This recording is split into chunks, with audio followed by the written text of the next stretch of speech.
Did you know that the Indonesian gig economy has been snowballing and contributing to at least 44 billion US dollar in 2020?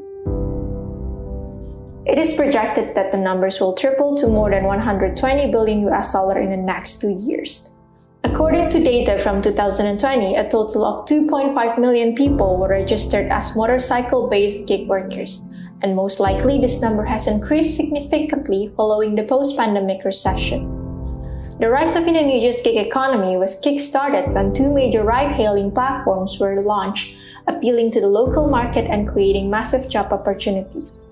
The term gig workers is not limited to ride-hailing drivers only, but it also comprises casual workers, by-project workers, and short-term workers. By nature, gig work provides flexibility and independence.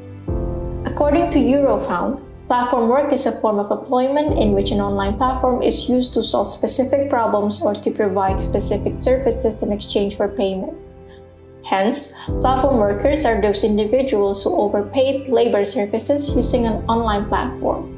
Platform workers are easily spotted in your day-to-day life. When you book a service from platforms such as Gojek, Grab, Maxim, InDrive, Lalamove, Paxel, Delivery, Borzo, and Click and Clean, you'll be met with platforms workers who will provide you with the services you need. While platform work may provide essential income, opportunities, and flexibility to many, more often than not, this flexibility is not executed well. Instead, it becomes an illusion that justifies vulnerability and unfairness. Moreover, the lack of employment law and collective bodies further exacerbate the issue of low pay, precarity, and poor working conditions. To highlight best and worst practices within the platform economy, Fair Work aims to evaluate platform against fairness measures in hopes of improving the platform economy.